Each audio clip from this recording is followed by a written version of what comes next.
Polden Heath was a village that prided itself on tranquillity. It sat snugly between rolling downs and whispering oak woods, its stone cottages strung along narrow lanes like beads on a pastoral rosary. In the centre lay the green an expanse of clipped grass bordered by rose bushes, a war memorial, and the crown jewel of local life, St. Mildred's Church, whose bells chimed with reliable punctuality every quarter hour. Just beyond the green, up a gentle incline, stood Gossington Hall, a pale, brick Georgian manor framed by ancient cedars and immaculate flower-beds. The hall was the home of Colonel Arthur Bantry and his wife, Lady Dolly Bantry, a woman known for her warmth, gossip-loving nature, and an enthusiasm for village affairs that bordered on evangelical. Their gardens had hosted summer fêtes, charity luncheons, horticultural competitions, and more than one scandal whispered discreetly behind tea-cups. It was early autumn, 1954. The air held the sharp scent of damp earth and wood smoke. Late roses clung stubbornly to life, and hedgerows glowed with berries plump enough to stain gloved fingers. Inside Gossington Hall, the drawing-room was aglow even in daylight, brass lamps polished, floral cushions arranged, and the ever-present teat lay ready for deployment at a moment's notice. Miss Jane Marple, the village's most perceptive resident, was seated near the window with her knitting. She was small and unassuming, her white hair neat under a sensible cardigan, but her eyes carried a quiet alertness, the sort that saw through pretence the way sunlight saw through morning mist. Lady Dolly poured tea with a dramatic sigh. "Honestly, Jane, if one more person tells me the flower show committee needs refreshing, I shall scream into a hydrangea." Colonel Bantry lowered his newspaper. "My dear, screaming into shrubbery is the sort of behaviour that creates the very gossip you enjoy so much." Dolly shot him a mock glare. "I don't enjoy gossip, Arthur. I cultivate it, like dahlias." Miss Marple smiled faintly, and like dahlias, it requires staking if it grows too wild. Dolly handed her tea. "Well, speaking of wild, have you heard about the Conway affair?" Miss Marple paused mid-stitch. "I have heard whispers," she said diplomatically. The Conways were recent arrivals to the district. Sir Reginald Conway, a retired magistrate, had purchased a neighbouring estate, Polden Manor, barely 10 minutes from Gossington Hall. His household was composed of a curious assortment: Sir Reginald Conway austere, proud, meticulously correct; his daughter Beatrice B. Conway clever, composed, socially sharp; Mrs. Harriet Conway, Sir Reginald's sister, in law softly pious, quietly observant; Mr. Leonard Vance, Sir Reginald's private secretary, precise and controlled; Dr. Clive Harrington, local physician and frequent visitor to Polden Manor; Miss Sylvia March, Lady Conway's former companion, still orbiting the family. The affair Dolly referred to was nothing sordid, not by village standards, at least.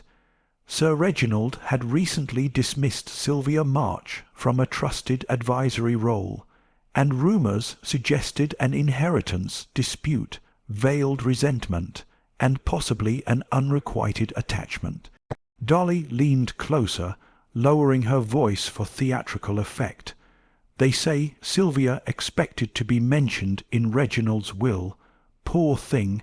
The look on her face at the summer luncheon could curdle cream." Miss Marple sipped her tea thoughtfully. "A disappointed woman is rarely harmless," she said gently, "particularly one who feels overlooked." Before Dolly could elaborate, the butler Edwards entered.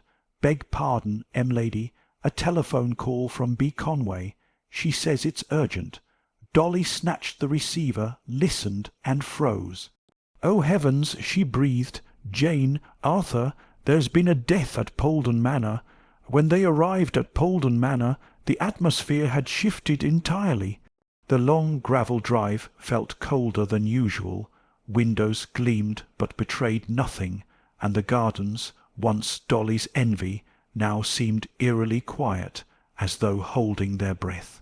Inside, the body of Sir Reginald Conway lay in his study, slumped forward at his mahogany desk, one hand still resting near an overturned inkwell, the other near a half-finished letter. No sign of struggle, no dramatic clue, only the rigid stillness of a man who had died too suddenly to finish a sentence. Inspector Slack, already present, looked irritable as always. "Poisoning's my guess," he muttered. Cup was on the desk. No one's touched a thing, thankfully. B. Conway stood nearby, pale but controlled. "My father was well only yesterday," she said. "He rarely drank anything but tea. It's all so impossible, doctor." Harrington stepped forward. I examined him. The symptoms, the timing it strongly suggests, foxglove tincture poisoning, a cardiac mimic, fast, quiet, efficient. Dolly gasped, "Foxglove, from a garden." B blinked. "We grow it. It lines the east terrace, but it's decorative, nothing more." Leonard Vance adjusted his spectacles. "Foxglove is easily processed into tincture. Inspector, I'm afraid any gardener with knowledge or any household with books could manage it." Miss Marple said nothing. She simply observed. She observed the teacup fine bone china, dark stain inside, no lipstick. Sir Reginald loathed lipstick near his porcelain.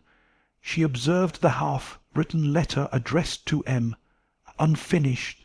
She observed the bookshelf law texts, horticultural volumes, and a particular book pulled slightly forward, Poisons and Plant Derivatives, a technical manual, and she observed the faces: B's grief too smooth, Vance's calm too practised, Harriet's sorrow too inward, doctor, Harrington's interest too intense, and Sylvia March's absence too conspicuous. "Where is Miss March?" she asked softly. Inspector Slack frowned. "She was seen leaving the manor grounds at dawn. Claims she was on a country walk." Colonel Bantry murmured, "A walk before breakfast, in this weather." Miss Marple glanced at him. "Precisely.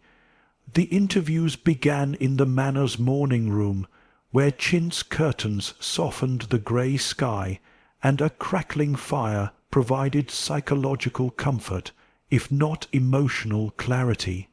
Tea was offered again, this time untouched by tragedy, though not by suspicion. Miss Marple did not conduct the interviews. She simply attended them, and attendance in a village was often more revealing than interrogation. First was Leonard Vance. Inspector Slack began bluntly. "You were Conway's secretary for 9 years. You'd know his routines, his letters, his schedule, who'd benefit from his death." Vance replied with maddening precision. "Benefit? No one. His estate passes entirely to B. But knowledge of routine is not evidence of guilt, Inspector." Miss Marple's needles clicked quietly. "Quite right," she said, "but knowledge of routine is often evidence of opportunity." Vance's jaw tightened by a millimetre. It was the smallest unit of human irritation, but she noticed. Next was Harriet Conway. She clasped her hands as though praying for clarity rather than hiding guilt. Reginald was not an emotional man, but he was a just one. If this was murder, it was a sin, a terrible sin. Slack grunted. "Do you know anything about foxglove tincture?" "I know foxglove is poisonous," she said, "but so are unkind words, and Reginald distributed those freely, yet no one died of them." Miss Marple paused her knitting. "Unkind words rarely kill," she said gently, "but they often motivate. Harriet swallowed, then came Dr. Clive Harrington. He exuded professional concern and personal fascination. I attended Sir Reginald socially, but also medically. He was healthy, excellent heart, ironically, which makes the poison choice particularly symbolic. Slack's eyes narrowed. Symbolic. Harrington nodded. Foxglove mimics heart failure. Whoever administered it wanted the death to look natural. That suggests premeditation. Miss Marple smiled faintly, or misdirection. She offered. Sometimes the clever murderer hides behind the obvious explanation. B. Conway herself was interviewed last before Sylvia. She was composed, dignified, controlled, but grief was like handwriting. Everyone had a distinct script. My father was a man of order, she said. He believed justice was clean, rational, and unsentimental. If someone has killed him, it will not be poetry, it will be logic. Miss Marple's gaze lifted. Logic often masquerades as accident, she said, particularly when one believes the audience expects drama instead. B's eyes flicked to her fast, too fast. Then Sylvia March arrived, still wearing her walking coat, damp at the hem with morning dew. Inspector Slack was openly suspicious. "You went for a walk at dawn?" "Yes," she said evenly. "I needed air. The manor suffocated me. Sir Reginald's disapproval suffocated me. I suppose one could say I was practising survival."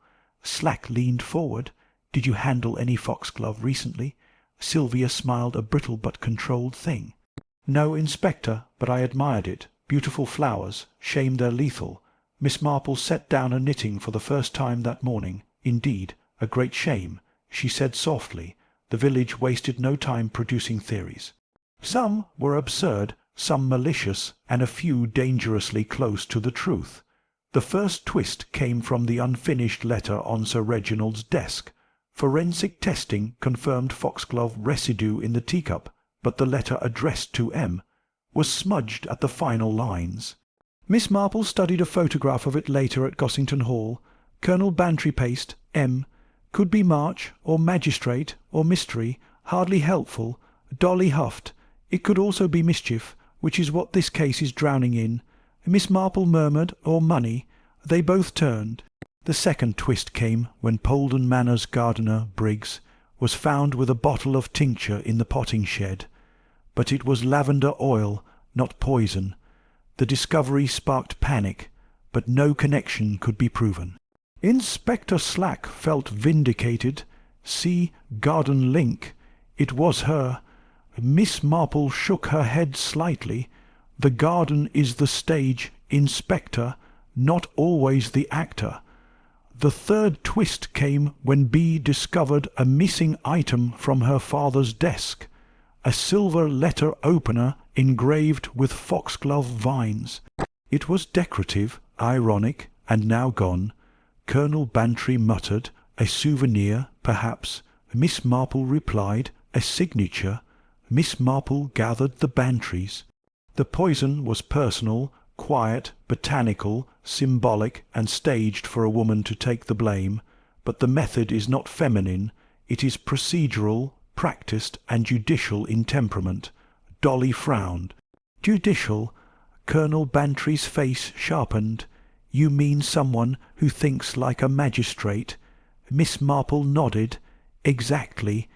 The late afternoon sun slanted low over the clipped lawns of Polden Manor, casting long amber stripes through the tall sash windows of Sir Reginald Conway's study. The room itself remained preserved in the still, undisturbed state it had occupied since the moment of death. A silent witness, box of polished mahogany, leather-bound volumes, and the lingering fragrance of Earl Grey and garden flowers. Inspector Slack, gruff and bristling as ever, stood near the fireplace, hands clasped behind his back.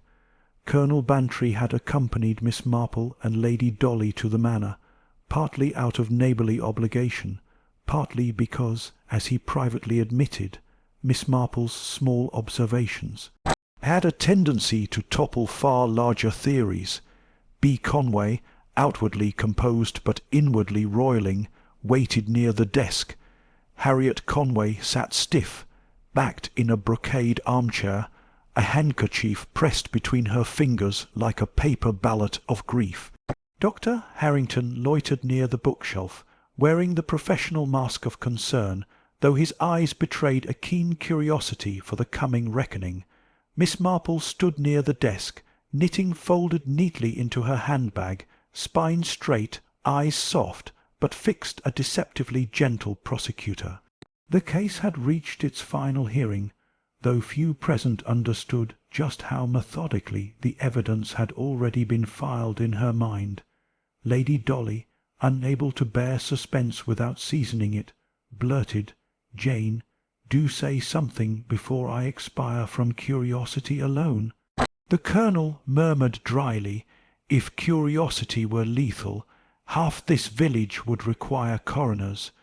Miss Marple allowed herself a faint smile, a minute punctuation mark of wit, before turning her gaze to the assembled group.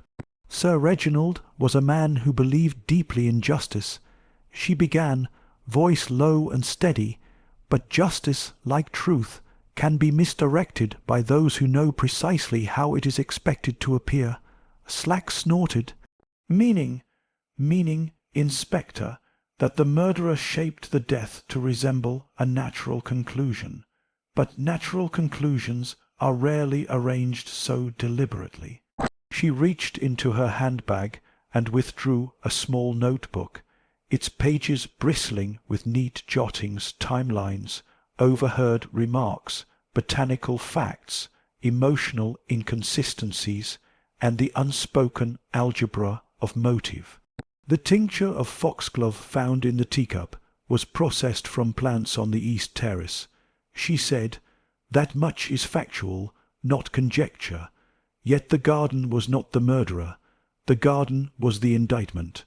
B. frowned.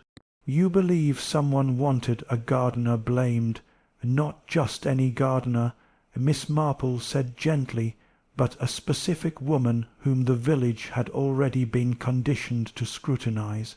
All eyes involuntarily slid toward the doorway where Sylvia March stood, having entered moments earlier, her walking coat still damp at the hem, a curious half-smile tugging at her lips as though daring accusation. Inspector Slack pointed dramatically. "No," said Miss Marple, turning to him with calm finality. "Not her." Slack blinked, winded as though struck by his own gavel. "Then who?" Miss Marple stepped forward. The light caught the small pearls at her throat, glinting like quiet full stops.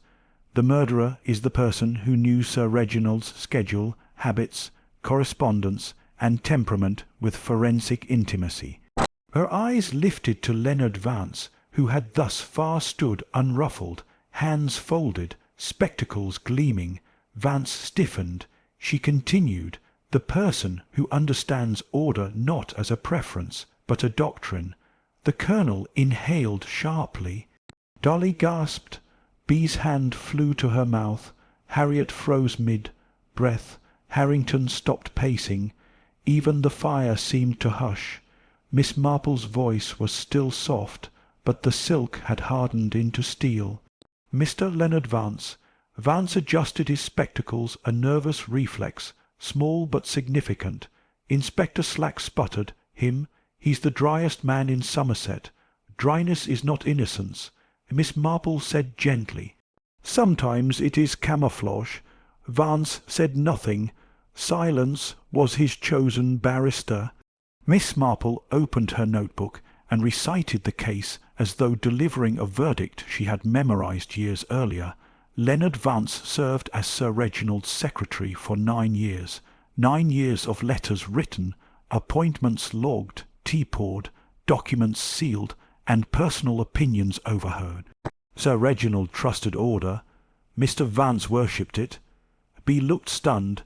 But why, he had everything here. No, said Miss Marple, he had proximity, not possession. She continued, Sir Reginald was planning to amend his will. The unfinished letter on his desk addressed to M. was not for Miss March. It was the first line of "My solicitor will be instructed." The final lines were interrupted before the word solicitor could be completed. Harriet whispered, "You believe he was changing the inheritance terms?" I do. Miss Marple turned to B. Your father intended to divide a portion of the estate into charitable trusts, horticultural preservation, village medical endowments, church restoration funds. B would inherit the manor itself, but not the totality of its wealth. That was to be structured for public good, not private consolidation. B sank into the chair, shaken, but Leonard knew that. Oh yes, Miss Marple said softly. He typed the drafts. Vance swallowed. Mr. Vance expected to marry B. She continued, and eventually administer the estate himself. With the will amended toward public trusts, his imagined future collapsed. A quiet ambition wounded can curdle into a quiet crime. Inspector Slack interjected, but where's the proof he did it? Miss Marple lifted a finger, polite but precise. The proof is not loud, Inspector. It is consistent. She ticked points off as though knitting them into a pattern. Opportunity, Vance controlled the study schedule and ensured Sir Reginald would be alone when tea was served. Knowledge he alone understood which poison could mimic natural cardiac failure and avoid medical alarm until it was too late. Access the botanical volumes in the study were deliberately misaligned, with poisons and plant derivatives pulled forward to suggest casual reference, not deliberate research. Symbolism, the missing silver letter opener engraved with foxglove vines, was not a feminine keepsake. It was a signature selected by a man who believed murder should have heraldry. Behavioral staging, he ensured. Sylvia was seen walking the grounds at dawn, knowing the village would graft motive onto disappointment, and disappointment onto guilt. Sylvia folded her arms. I suppose I was the village's favourite villain. You were the village's favourite mislead. Miss Marple corrected gently. There is a difference. Miss Marple nodded toward Inspector Slack. A constable stepped forward and produced a small evidence bag containing the engraved letter opener, retrieved from Vance's private quarters, concealed beneath folded shirts arranged with compulsive neatness. B inhaled sharply. Father adored that opener. Precisely, Miss Marple said softly. Only someone who observed that affection could choose it for dramatic irony. Leonard Vance finally spoke, voice low, brittle, almost administrative. I only wanted the future I had organized for myself. And so you organized death instead. Miss Marple said, trusting that the village would prosecute poetry while you committed procedure. Inspector Slack stepped forward, but Miss Marple gently intercepted the moment. The final question belonged to psychology, not police work. She asked, why Foxglove, Leonard? You could have chosen anything. Vance exhaled slowly. Because Foxglove is orderly, he said, symmetrical, upright, poisonous but respectable. It grows in columns. It does not sprawl. Miss Marple nodded slowly. And so you thought it suited a death meant to look respectable, upright, symmetrical, but murder, Leonard, is never respectable. It always sprawls eventually. B looked stricken. Harriet closed her eyes. Harrington exhaled. Dolly looked faint. Slack looked vindicated, confused, and impressed in equal parts. Leonard Vance was taken into custody. The village courtroom emptied, though the emotional sentencing would linger longer than the legal one. Epilogue of calm evening arrived in Polden Heath like a magistrate restoring order to a mismanaged agenda. Smoke curled from cottage chimneys. The East Terrace foxgloves swayed innocently in the wind, decorative once more. The bells of St. Mildred's rang on time. Tea was poured again at Gossington Hall, though Dolly declared the tray emotionally compromised, and demanded a new one be commissioned. Colonel Bantry sipped his tea and said, "Jane, I should like to know if you ever met a puzzle you couldn't solve." "Oh, yes," Miss Marple said, already knitting by the fire. "Human vanity, that one is bottomless." Dolly grinned. "Good thing you don't knit that into jumpers." Miss Marple smiled gently, gazed distant. "Oh, but I do, Lady Dolly. Every stitch teaches me something about human nature, and human nature, in turn, teaches me everything about murder." The village returned to calm, but calmer still was Miss Marple's mind, already storing patterns for the next curiosity, the next motive, the next quiet unravelling of order into chaos.